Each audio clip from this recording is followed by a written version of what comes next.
Bonjour à tous et bienvenue sur la chaîne Passion Ride. Aujourd'hui, je vais vous faire la prise en main de la toute nouvelle Rocket 3 R Storm.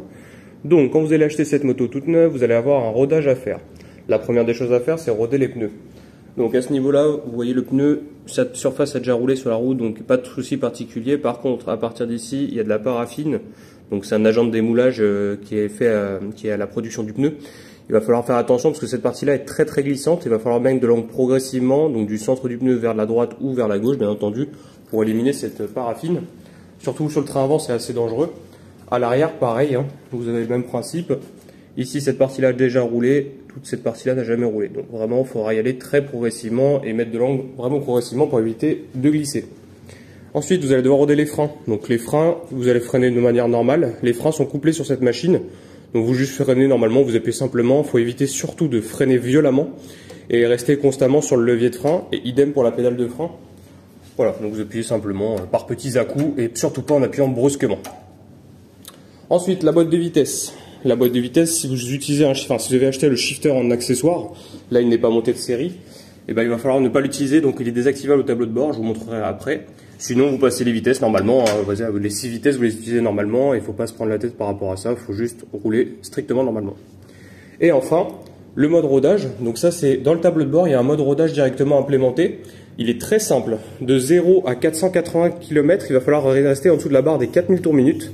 De 481 à 960 km, il va falloir ne pas dépasser 5000 tours minute.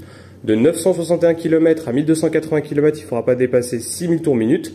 Et de 1281 km à 1600 km, il ne faudra pas dépasser 7000 tours minute. De toute façon, tout est écrit dans le tableau de bord. Il y a une lecture automatique des kilométrages et la limite des régimes moteurs se repousse automatiquement. Il n'y a rien à faire à part regarder sur son tableau de bord. En ce qui concerne les vérifications à faire au niveau mensuel, vous avez au niveau de la mécanique à regarder le niveau de liquide d'embrayage. Donc vous l'avez ici, vous avez un petit trou avec une fenêtre de contrôle tout simplement. Vous pouvez voir le fluide qui est à l'intérieur. Donc il faut regarder qu'il y a toujours du niveau au niveau de la fenêtre. S'il est au-dessus, c'est bon. S'il est tout en dessous, c'est pas bon. Ensuite, pareil pour le liquide de frein, même principe. Donc ça, les niveaux doivent se faire donc droit, en moto droite. Et enfin, le liquide de frein, il est caché derrière la pédale, le repose-pied droit en tout cas. Juste ici avec le niveau minimum qui est inscrit. Et là, il faut toujours que ces niveaux soient toujours au-dessus, sinon ça veut dire que les plaquettes de frein sont usées. Et donc du coup, il faut les faire remplacer. La pression des pneus, elle est indiquée côté gauche. Là, sur le support de plaque, vous avez une pression à respecter de 2,9 à l'avant et 2,9 à l'arrière, que ce soit en solo ou en duo. Et la pression doit être faite à froid. Et enfin, pour la partie refroidissement, donc c'est caché juste là, côté droit de la moto. Vous voyez l'outil liquide rose. Donc là, il y a le niveau minimum, c'est la partie du bas. Et la partie du haut, c'est le niveau maximum. Il faut toujours que le niveau soit compris entre les deux, à froid comme à chaud. Et enfin, le liquide, donc le niveau d'huile a été côté gauche. Donc juste là, vous avez un petit bouchon qui va falloir tourner vers la gauche pour l'ouvrir. Voilà, vous l'enlevez. Et ensuite, vous avez une jauge. Une jauge comme sur une voiture. Alors, c'est assez facile. Alors, je vous fais un focus. Tac, on va se mettre sur la... Alors, je sais pas si on voit bien. Alors, voilà. Donc là, tout à droite, on a le niveau minimum avec la petite barre. Là où c'est gradué, en fait, où il y a des croisillons, c'est le niveau normal. Et tout en haut, c'est le niveau maximum. Donc la procédure, elle est assez simple. Il faut que le moteur soit complètement froid. D'accord ? Donc là, la jauge est en place. Moteur froid, vous la faites tourner 30 secondes à 90 secondes, ça dépend. Voilà, faut la faire chauffer jusqu'à ce que le régime moteur se stabilise. Une fois que le moteur s'est stabilisé en régime moteur, vous coupez le moteur, vous attendez 3 minutes environ. Vous tirez sur la jauge, vous l'essuyez avec un chiffon, vous la remettez, vous la replongez jusqu'au maximum surtout, pour que ça soit bien plongé. Et ensuite, vous faites votre lecture. Et là, il faut regarder que ça soit bien compris entre les deux traits que je vous ai montré juste au début. Et enfin, quand vous avez fini, vous pouvez remettre la jauge dans son emplacement. Et là, il faut faire attention, il y a des encoches, vous voyez, 2 encoches en bas, une en haut. Et du coup, il faut la remettre en lieu et place. Et on tourne vers la droite pour verrouiller. En ce qui concerne la clé et les serrures de la moto, donc la clé, elle est sans fil. Donc vous avez ce petit logo triomphe dessus sur la clé avec une icône de Wi-Fi entre guillemets. Donc quand vous appuyez sur ce bouton là, vous voyez le vert passe vers le rouge et là ça veut dire que la clé est éteinte. Donc là la moto ne réagit pas. Si je veux allumer le contact via le bouton, il ne se passe rien, la moto ne répond pas. Ça, c'est pour couper la transmission de la clé, pour économiser la pile et pour éviter justement qu'il y ait un vol par répétition de signal avec des gens qui puissent recopier le signal de votre clé à travers des cloisons de porte ou des cloisons de mur en tout cas. Si vous restez appuyé dessus, vous passez du rouge vers le vert et du coup la clé est active. Donc là, si vous appuyez sur le bouton d'allumage, la moto réagit et là elle s'allume. D'accord? Donc si vous avez une panne de batterie, d'accord, ça peut arriver, hein, mais il y aura un logo au tableau de bord, un logo orange qui s'allumera au tableau de bord pour vous dire que votre pile est faible et vous avez quelques jours quand même pour changer la pile. Il est toujours possible de démarrer la moto. Il y a deux cas de figure. Donc avec la clé, il faudra la coller sur la tête de fourche à l'avant ici. Donc ici, tout en appuyant sur le bouton d'allumage pour la démarrer.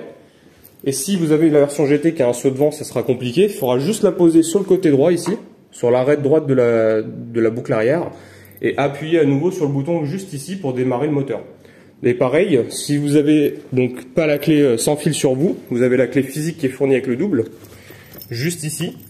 Et ben avec cette clé-là, vous allez pouvoir quand même la démarrer en la mettant au même endroit en fait. Donc vous ne serez jamais en panne si du moment que vous avez une clé sur vous, qu'elle soit sans fil ou entre guillemets physique, il n'y a aucun problème.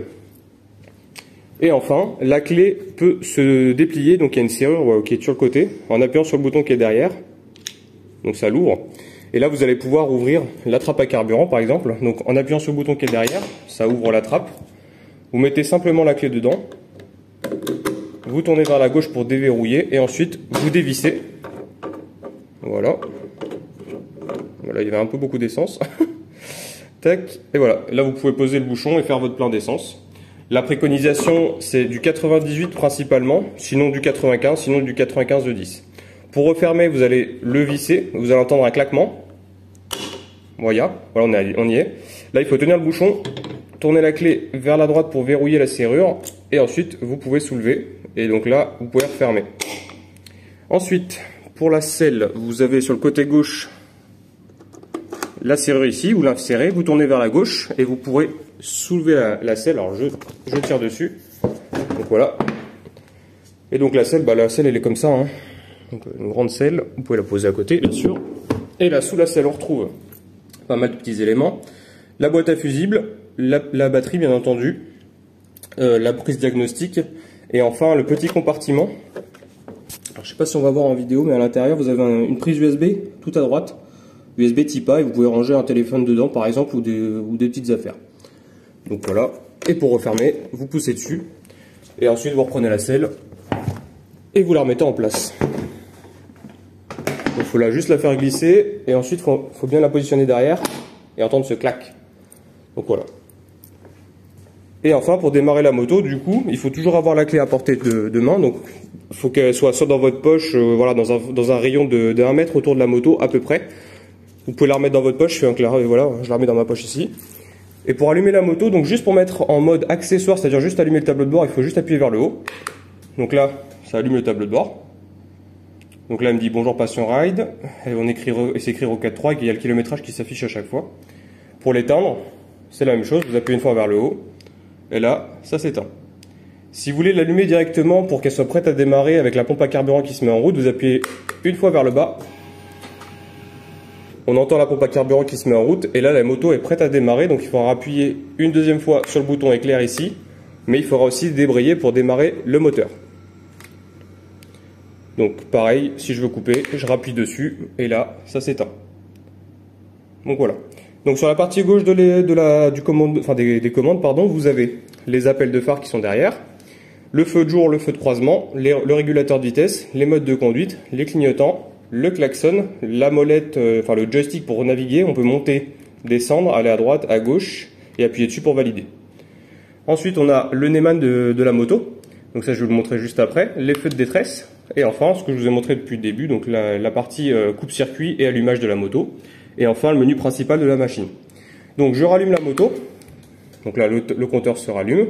Si je veux la stationner, je braque tout à fait à gauche, hein, au maximum. Et ensuite, je vais appuyer sur la position du cadenas, juste ici.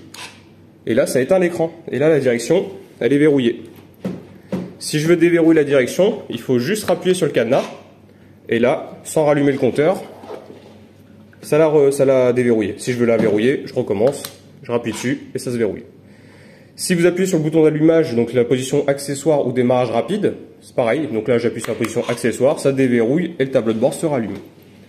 Voilà. Donc le tableau de bord en lui-même est inclinable. Alors, je vous montre.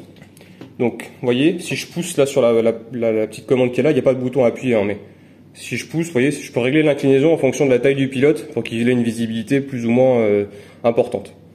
Donc là, j'appuie une fois vers le bas, ça met en route la pompe à carburant et la moto va pouvoir afficher les informations qu'on souhaite. Alors, commençons.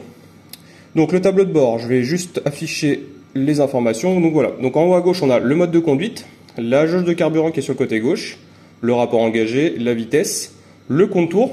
Donc c'est à ce niveau-là qu'il faudra regarder avec le mode rodage. Donc quand vous arrivez à 4000 tours minute pour le premier palier, ça se mettra à clignoter en rouge pour dire changer de vitesse. Ensuite, vous avez l'heure en haut à droite, la température extérieure. Vous avez le menu ici qui est le menu carburant, donc on voit une petite pompe à essence qui est repris ici. Donc en fait, ce menu qui est sur le côté droit de la moto, il est ici, entre guillemets, développé sur cet écran-là au milieu. Donc ça, c'est le nom du menu qui est développé à droite aussi. Donc là, vous avez la consommation moyenne qui est complètement fausse, bien entendu, la consommation instantanée et l'autonomie par rapport à ce qu'il y a dans le réservoir actuellement. Pour remettre à zéro la consommation moyenne, il faut rester appuyé longtemps sur le bouton de joystick. Et ça sera toujours la même chose pour tout. Donc là, j'appuie dessus. Et là, j'ai remis à zéro la conso. Là, j'ai des flèches à gauche et à droite qui me disent où est-ce que je peux naviguer dans les menus. Donc tout simplement, je vais aller vers la droite. Et là, j'ai le menu liquide de refroidissement. Donc là, la température est OK, il n'y a pas de problème. Donc si vous avez des flèches qui vous disent que vous pouvez aller en haut cette fois-ci, ou en bas, là, vous avez les fréquences d'entretien. Donc la moto, elle a 1 km au compteur et la première révision est à faire à 1000 km, soit dans 999 km ou au plus tard au mois de septembre 2024. Donc première révision 6 mois ou 1000 km et après c'est une fois par an ou tous les 16 000 km. Donc là, je continue vers le haut et là, je suis revenu sur le liquide de refroidissement. Je vais encore à droite et là, je passe sur le contraste de l'écran. Donc là, l'écran, il est en contraste automatique et vous n'avez rien à faire. Si vous allez sur le mode soleil, ça va être le mode jour, donc l'écran sera blanc. Si vous êtes sur automatique, vous n'avez rien à faire, il y a les capteurs de luminosité de l'écran qui gèrent la luminosité ambiante et ça se règle tout seul. Et enfin, vous avez le mode nuit sur lequel je suis actuellement finalement. Et donc là, c'est l'écran qui est tout noir. Donc là, je vais le laisser en automatique, elle gère tout elle-même. Le thème, vous en avez deux. Là, on est sur le thème chrono, donc c'est le thème un peu plus sportif. Juste en dessous, j'ai le thème quartz. En appuyant sur le bouton de validation, vous voyez, ça change complètement l'affichage. On est sur un thème un peu plus classique. Donc, je vais continuer mes explications sur le mode chrono. Donc voilà, on continue vers la droite avec le joystick. Ici, vous avez des styles. Donc en fait, vous pouvez changer l'affichage pour rendre un affichage plus épuré. Le style numéro 1, en fait, ça va être le style le plus épuré. C'est-à-dire que les informations qui sont sur l'écran de droite, vous voyez, vont disparaître. Il va rester que les informations principales. Donc le mode de conduite, le contour, le rapport engagé et la vitesse.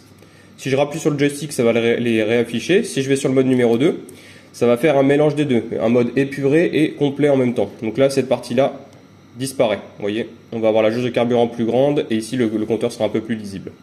Et enfin, si je vais sur le mode numéro 3 juste en dessous, là, je vais tout afficher et là, ça sera tout le temps affiché comme ça avec le menu qui est déployé par rapport au menu de droite. On continue vers la droite justement. On a le trip 1 et le trip 2. Donc là, les trips, donc 0 km pendant 1 minute, à 2 km/h de moyenne. Donc ça, c'est ce qu'on voit. Si je veux réinitialiser cette valeur, même principe, je reste appuyé dessus longuement et ça remet le trip partiel numéro 1 à 0. Si je veux faire la même chose pour le trip partiel numéro 2, je descends, je reste appuyé dessus et ça le remet à 0. Et là, on revient sur le carburant et on a fait le tour des menus principaux de la moto. Les voyants d'anomalie moteur, voyant de pression d'huile, ils vont s'éteindre à chaque fois que vous démarrez le moteur. Le voyant ABS, il clignote, c'est normal, il faut que vous rouliez à 10 km/h pour qu'il s'éteigne. S'il reste allumé en fixe, c'est qu'il y a un souci. Donc il faut appeler la concession la plus proche de chez vous pour faire un diagnostic. Donc l'éclairage, la gâchette vous permet de faire des appels de phare, vous voyez. Voilà, donc là on a le logo qui s'affiche quand je fais un appel de phare. Le logo qui est à droite correspond au mode feu de jour. Donc ça, c'est à utiliser que la journée. Le feu de jour, c'est ce mode-là. Donc quand on pousse le bouton vers le haut, et ça met juste en avant la signature lumineuse de la machine. Vous voyez, c'est juste ça qui reste allumé, mais on ne voit rien la nuit. Hein. C'est juste pour la journée. Si je bascule avec le bouton vers le bas, donc je pousse vers le bas, je suis en feu de croisement, il n'y a plus de voyant allumé. Et là, c'est les feux de croisement, les codes en fait. Les feux normaux. Donc là, on voit très bien la nuit. Et si je veux avoir le plein phare, donc je vais aller appuyer sur la gâchette qui est juste ici. Donc je le fais en même temps. Donc là, j'appuie sur dessus le plein phare. Et si je veux faire un appel de phare, il faut appuyer 2 fois rapidement pour faire un appel de phare. Et de toute façon, quand on appuie sur la gâchette qui est ici, on le voit au tableau de bord, encore une fois. Vous voyez le logo plein phare qui est allumé. Le régulateur de vitesse, pour le préactiver, quelle que soit la vitesse, du moment que le compteur est allumé, il faut juste appuyer sur le bouton 7. Et là, au tableau de bord, en plein milieu, vous allez voir le petit compteur qui est ici, qui correspond au logo du régulateur de vitesse. Pour le mettre en fonctionnement, il faut être en 3e vitesse minimum engagé, donc il faut rouler bien entendu. Il faut être à 48 km/h minimum pour le mettre en fonctionnement. Je prends un exemple, vous êtes en 6e vitesse à 110 km/h sur l'autoroute, vous vous calez à 110 km/h bien entendu, en 6e, vous appuyez sur le bouton 7, et du coup la vitesse qui était ici c'était 110, ça va se répliquer sur le tableau de bord juste à droite, et le compteur de régulateur se mettra en vert pour vous dire qu'il est activé. Donc là le régulateur est actif, vous roulez à 110 km/h, vous pouvez lâcher la main de votre guidon, il n'y a pas de souci. Si vous voulez augmenter et baisser la vitesse de régulation, donc vous montez avec le bouton vers le plus, ça va monter à 111, 112, 113, 114, 115. Pareil, si vous étiez à 110, ça va redescendre à 109, 108, 107, voilà, etc. Et là, ça s'affichera au tableau de bord et la moto régulera toute seule sa vitesse. Si vous voulez faire un dépassement, vous pouvez simplement accélérer. Vous allez dépasser la voiture ou la moto devant vous, vous relâchez les gaz et donc après, elle va retomber à 110 km/h. Pendant que vous êtes en phase d'accélération, le compteur, enfin l'icône de régulateur de vitesse se mettra à clignoter pour dire qu'il est désactivé temporairement. Et une fois que vous allez relâcher la poignée de gaz, elle retombera à la vitesse demandée et elle se remettra en vert. Si vous voulez désactiver le régulateur, vous appuyez simplement sur l'embrayage, simplement sur le levier de frein, la pédale de frein, ou alors, encore plus simplement, vous allez pousser la poignée vers l'avant. Vous voyez, il y a une petite zone ici, on peut pousser la poignée et ça le coupe. Voilà, donc là il est coupé, et quand vous voulez retourner à la dernière vitesse enregistrée, donc les 110 km/h, vous appuyez sur le bouton Resume pour retourner à la dernière vitesse. Et si vous voulez lui redonner une nouvelle instruction vitesse, par exemple vous voulez rouler à 130, donc vous calez à nouveau à 130, vous appuyez sur le bouton 7, et elle reprendra à vitesse de 130 km/h en mémoire, et elle roulera toute seule à 130. Ensuite, les modes de conduite qu'on retrouve sous forme d'icône ici sont liés au mode ici. Donc j'appuie dessus et j'ai les modes qui s'affichent à l'écran. Donc tout à gauche, on a le mode pluie, vous voyez, le petit icône avec le petit nuage qui pleut. Là, la moto est bridée à 100 chevaux. Le couple aussi est bridé, donc là, la moto est vraiment sécuritaire. Donc l'ABS est en mode routier, la traction control en mode pluie et la cartographie en mode pluie. Donc la moto est vraiment très douce. Juste en dessous, le mode route, c'est le mode normal. Alors du coup, sur cette version, elle fait 182 chevaux maintenant au lieu de 167. Donc là, vous avez la puissance normale et le couple normal, mais qui sont de manière progressive. Juste en dessous, vous avez le mode sport, donc ici. Là, attention, la réactivité de la poignée et la cartographie moteur sont vraiment en mode sport. Et tout en bas, vous avez un mode pilote, c'est le mode personnalisable que je vous montrerai plus tard. En allant dans le menu principal ici, vous pouvez régler ce mode-là pour désactiver toutes les assistances, hormis l'ABS. Les clignotants, ils ont une fonction d'extinction automatique. Alors, qu'on appuie normalement, donc de manière courte ou longue maintenant, le clignotant se mettra à clignoter quoi qu'il arrive pendant 8 secondes ou 65 mètres parcourus et il s'éteindra tout seul. Si vous êtes à l'arrêt au feu rouge, il restera à l'infini tant que vous n'avez pas commencé à rouler, bien entendu. Sinon, vous pouvez les configurer en mode manuel. Et pour les éteindre, il faut simplement appuyer sur la commande. Vous avez le klaxon juste en bas à gauche. Voilà. Du coup, après, les feux de détresse. Donc là, vous avez les feux de détresse, hein, bien sûr, qui sont allumés. Donc voilà. Si vous coupez le contact en appuyant sur le bouton d'extinction, les feux de détresse restent allumés. D'accord? Et si vous appuyez dessus, ils s'éteignent. Et du moment que vous n'avez pas remis le contact, vous voyez, si j'appuie dessus, il ne se passe rien. Il faudra remettre le contact pour pouvoir les réactiver. Donc là, je remets le contact, toujours la même cinématique du début. Et ici, pour terminer, vous avez une petite prise mini allume-cigare, en fait, un mini DIN, on appelle ça, c'est pour connecter n'importe quoi, pour avoir une source d'alimentation en USB, en plus de la prise qui est sous la selle que je vous ai montré au début. Donc on retourne sur l'affichage du tableau de bord. Alors vous voyez, l'écran il s'est mis en blanc. Alors du coup, je trouve que c'est un peu lumineux, je vais remettre en mode nuit pour le forcer, voilà. Et là, on va rentrer dans les menus principaux de la moto, donc j'appuie sur le bouton. Ce menu-là est accessible uniquement à l'arrêt, on ne peut pas le faire en roulant. Donc là, on va pouvoir régler les modes de conduite. Alors, je vais juste me concentrer sur le mode Rider. Donc le mode Rider, c'est celui que je conseille de personnaliser. Donc l'ABS, il n'est pas réglable, il est uniquement sur mode routier. La cartographie moteur, vous pouvez la mettre en mode pluie, route ou sport. Là, je vais la configurer en mode sport. Le traction control, c'est le TC. Je vais le déconnecter, je vais le mettre sur off. Voilà. Et si vous avez touché aux paramètres de la machine et que vous savez plus ce que vous avez fait, vous pouvez faire réinitialiser tout. Et là, ça remettra tout en origine. Vous pouvez faire la même chose pour le mode pluie, le mode route, le mode sport. Et enfin, si vous avez touché à tous les paramètres, vous pouvez tout réinitialiser depuis ce menu-là pour éviter justement d'avoir des problèmes en termes de réactivité moteur et autres. Parce que si vous avez touché à tous les paramètres et que la moto se comporte anormalement pour vous, vous pouvez tout remettre à zéro depuis ce mode-là. On sort du menu en allant vers la gauche. On va sur le moto config. Donc là, la panne anti-recul, alors, il est activé. Alors, c'est le frein de pente, en fait, tout simplement. Donc là, je ressors du menu. Je vais regarder sur le tableau de bord. Donc là, je vais appuyer sur le levier de frein. Alors, j'appuie fortement. Et vous voyez, j'ai une icône H qui s'allume au tableau de bord. Ça veut dire que c'est le frein de pente. C'est-à-dire que quand j'appuie fortement sur le levier de frein, je peux activer un frein de pente pour justement une pente montante ou descendante. Par exemple, vous êtes dans un stop en pente. Vous arrivez au stop, vous voulez activer le frein de pente, vous restez appuyé dessus. L'icône qui est ici va s'allumer le H va s'allumer en vert pour vous dire qu'il est activé. Donc la moto sera freinée toute seule du frein arrière et la moto n'avancera plus et ne reculera plus. Cette fonctionnalité fonctionne que s'il y a de la pente, bien sûr, et uniquement si la béquille latérale elle est bien repliée. Dès que vous redépliez la béquille, le mode s'éteindra.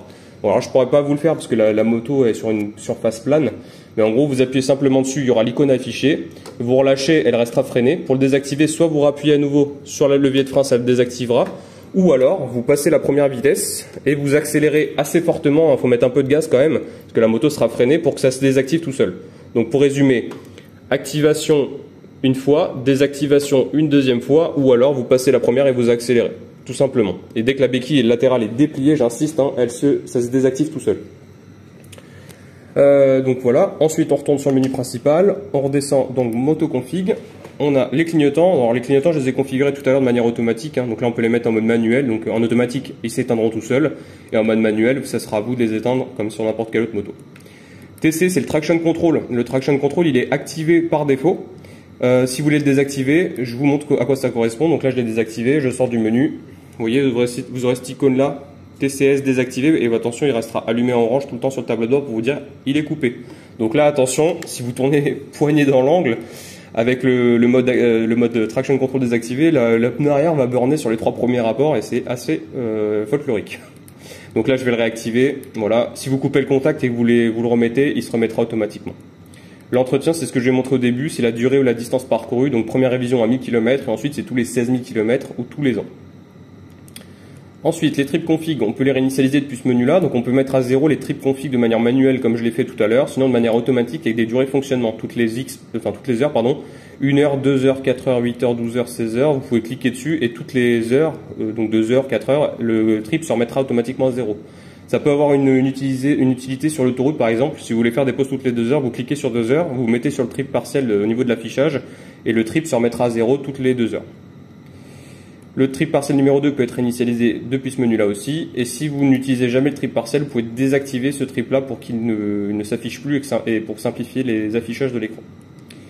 Le mode affichage, et c'est le dernier. Donc là, on a les thèmes d'affichage que je vous ai montré au début. Le thème numéro 1, c'est le thème chrono. Le thème numéro 2, c'est le thème quartz. Donc là, vous pouvez le remettre depuis ce menu-là. Alors c'est une redondance, mais en fait, si vous enlevez le menu depuis le menu principal, vous pouvez toujours retrouver depuis ce menu-là, en fait. C'est surtout ça. La luminosité de l'écran en contraste haut, c'est quand elle est en mode jour, en fait. Vous voyez, quand il y a le petit nuage, enfin le petit soleil ici. En fait, là, c'est pour régler la luminosité. Donc vers le bas, c'est pour la diminuer. Et au milieu et vers le haut, c'est pour l'augmenter. Contraste bas, c'est en mode nuit, du coup. Voilà, on peut régler la luminosité. Les supports visibles, donc c'est tous les menus de la moto que j'ai cités depuis le début. Ils sont tous cochés par défaut. Et ce que je disais tout à l'heure, en fait, si vous avez trop de menus, par exemple, si vous n'utilisez pas le carburant ni l'entretien, vous pouvez les décocher pour plus qu'ils s'affichent sur le menu principal de la machine. Voilà. L'indicateur de changement, donc là, il va être en rodage. Et en fait, comme je vous disais au début, au niveau du compte tour qui se déploie, quand vous arrivez aux limites, donc 4000 tours minute, 5000 tours minute, 6000 tours minute, 8000 tours minute, enfin bref, quand vous arrivez au maximum en tout cas, ça changera de couleur pour vous dire changer de vitesse. Le nom du coureur, vous pouvez personnaliser. Alors de base, c'est écrit Rider. Bon, moi j'ai mis le nom de la chaîne YouTube, Passion Ride. Hein. Donc voilà.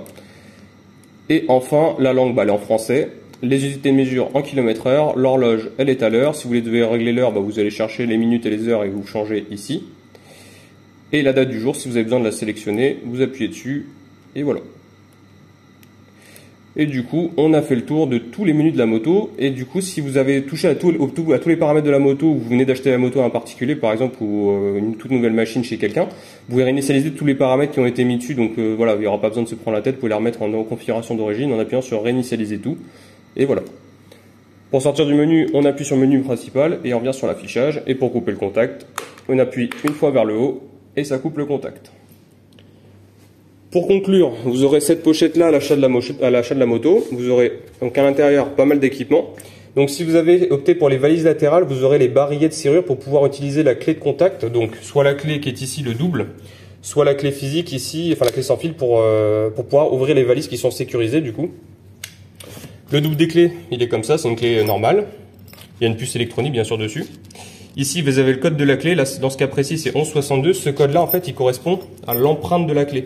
Si vous perdez la clé principale ou la clé secondaire qui ont les mêmes empreintes, bien entendu, on pourra toujours vous recommander la bonne empreinte de clé pour pouvoir justement réouvrir la moto. Parce que sinon, il faudra changer tout le kit serrure de la moto.